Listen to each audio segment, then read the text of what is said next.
3 years ago, I packed up my apartment, put my pets on an international flight, and moved my entire life from Washington, D.C. to a place I had never been before.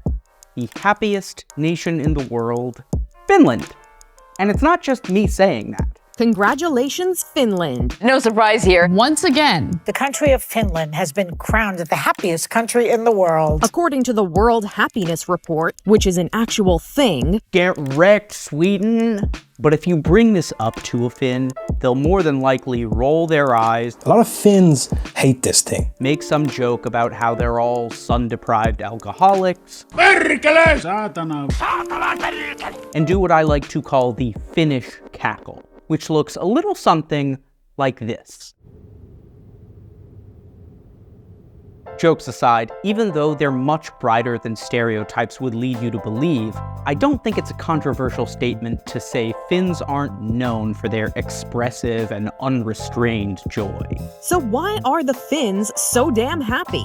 Well, it turns out that Finland's title as world's happiest country is actually pretty misleading.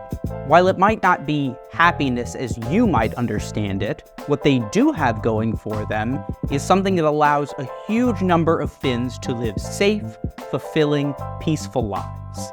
The big question is, what is it? I'll give you a hint. It has to do with their particular blend of Nordic liberalism. Finland has topped the World Happiness Report again. Wait a minute, what? This cannot be true. When that study was published, every single person in Finland was like, that doesn't make any sense. Who the answered that study? You know, the Finns are known for their sense of humor. Why are Finns so happy? Good question. So let's find out. Every year since 2012, the Sustainable Development Solutions Network, a nonprofit started by the United Nations, has been putting together the World Happiness Report, or WHR. It includes the international rankings of average life evaluations by the residents of a country, as well as a variety of writings from scholars about how to address what they see as pressing global issues: inequality, poverty, health, all that jazz. The UN doesn't collect the data itself by sending in blue helmets to ask people how their life's going, though. Most of the data comes from the Gallup World Poll. I'll do my best to sum up the important stuff about how it works so you don't have to shell out for the full data set, which costs $35,000. The Gallup World Poll asks a bunch of questions, all about a variety of life factors: law, food and shelter, civil institutions, work, well-being, and more. But the data that's used for the World Happiness Report, the stuff that goes into the ranking of every country in the world's average happiness, comes from just one question. It goes like this. Imagine a ladder with steps numbered from 0 at the bottom to 10 at the top. Let's say that the top of the ladder represents the best possible life, and the bottom represents the worst possible life. On which step of the ladder would you say you personally feel you stand at this time?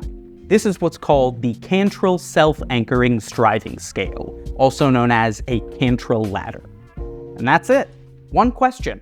The World Happiness Report then takes all of the responses, averages them out, finds each nation's average life evaluation score, and then ranks them from least to greatest. Bing, bang, boom, Finland wins 7 years running.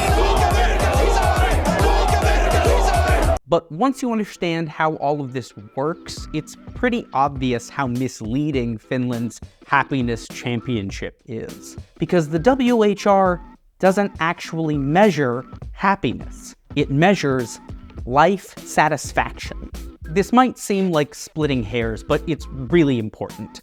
The nature of happiness is a huge area of study, and just defining what it is one of the most subjective and controversial aspects. The World Happiness Database, maintained by Erasmus University Rotterdam, has a database of over 1,500 different measures of happiness, collected from academic studies since the 1960s. All of these different models mean you could have a ton of different rankings that, on the surface, seem related, but produce vastly different outcomes, like the OECD's Better Life Index, or the UN's Human Development Index, and more. For instance, If you gauge happiness as the amount of time you say you experience the emotion of joy or elation, Latin American and Southeast Asian countries tend to rank the highest. But those feelings might shift from one day to the next depending on circumstances, so some researchers see that as not being a precise enough definition. Funnily enough, Gallup also conducts a Global Emotions Index poll every year, but that data is not included in the World Happiness Report. Make of that what you will. Finland, on the other hand, comes out consistently high in the rankings because people are very satisfied with their lives overall, which can be something you might feel even if you don't feel joyful on a regular basis. It should also be noted that while Finland is frequently atop the podium, 7 years running, the margin between it and other neighboring nations tends to be quite small. Nordic and Scandinavian countries like Denmark, Iceland, Sweden, and Norway all are consistently in the top 10. People be real happy in these Nordic countries according to the annual World Happiness Report. There have been a lot of attempts to try and understand why these countries are so satisfied with their lives. And the WHR took up this question specifically in 2020 when they published this supplemental report. While their findings aren't conclusive, they do provide several arguments as to why the obvious reasons fall short of the clean explanations some look for. For instance, you might say, oh, well, the rich countries are at the top. Of course you're going to be happier if you have more money. On average, richer people are happier, but once we get to a certain level of income, additional $100 a month is not going to impact how people feel about their lives. So with money, like with everything else, we see diminishing marginal return. The mechanism here is being without money is a cause of unhappiness. The more money you earn, each additional dollar increases your overall level of satisfaction, but by less and less. So that seems unlikely as a sole cause. A more disheartening but common assumption is that countries with more homogeneous populations have it easier, because it's assumed everyone wants the same thing, so there's less conflict, particularly over shared public resources. On its face, especially in Finland, this might make sense, but the truth is actually much more complicated. While diversity can be associated with lower levels of communal trust, most findings suggest that this is not caused by simply having a diverse population, but more so by ethnic residential segregation, such that diverse populations' physical separation fosters an inability to build trust, even while sharing publicly distributed resources. Thus, it seems homogeneity may help, but also that strict heterogeneity doesn't hurt. So this reasoning fails to fully explain Nordic exceptionalism. One explanation some offer for the high level of life satisfaction among Finns and other Nordic people is their robust welfare states.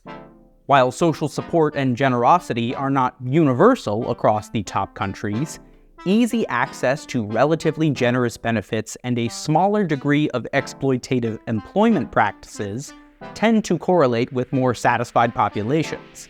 And this effect isn't affected by income, meaning both poor and more well-off tend to feel better when their government provides for them. However, it's not actually that simple. The WHR's findings on Nordic exceptionalism suggest the welfare state is simply a partial manifestation of the broader root cause of life satisfaction, a combination of institutional trust and high levels of freedom. They specifically say, we find that the most prominent explanations include factors related to the quality of institutions. Furthermore, Nordic citizens experience a high sense of autonomy and freedom. On the other hand, we show that a few popular explanations for Nordic happiness, such as the small population and homogeneity of the Nordic countries, doesn't seem to have much to do with Nordic happiness. In other words, the traditional binary is misleading. It's not that you must have a very free country where people are equally free to fail, or you have a rigid state that makes everyone equal but without the freedom to follow their bliss. Finland's free democratic elections, low levels of corruption, opportunities for entrepreneurship, and highly egalitarian society all contribute to its exceedingly high levels of life satisfaction, because it allows citizens to find the happiness they want with the safety of knowing it likely won't fall out from underneath them at any moment. It doesn't mean Finns are the happiest people. Rather, Frank Martella of Aalto University, one of the authors of the WHR's supplemental report, says we should think of Finland as the country where the least amount of people is miserable. This doesn't mean we should view Finland with rose-colored glasses, though. Sovereign debt is high, though the country still has a high credit rating. There are still high reported levels of racial discrimination, a high barrier to integration for migrants, an aging population and a declining birth rate, plus a growing far-right populist movement. But the Nordic nations' healthy institutional practices have allowed them to remain peaceful, sustainable, free nations. So long as they continue to pursue liberal democratic principles, the struggles they face can be pushed back against. In 2019, Matt Reynolds for Wired called Nordic institutions powerful inoculations against misery, which I think is a really smart way of putting it. They don't seem to solve anything in and of themselves. They don't cure misery, but they can protect you from it or lessen the harm. And if enough people can receive that and build up a resistance, there's almost a herd immunity mentality to it. The only thing it can't protect you from is the rage that comes from knowing that Sweden beat us in Eurovision last year. It was a popular vote landslide, the elite overriding the voice of the people just like they always do. Kärja, you're the people's champion.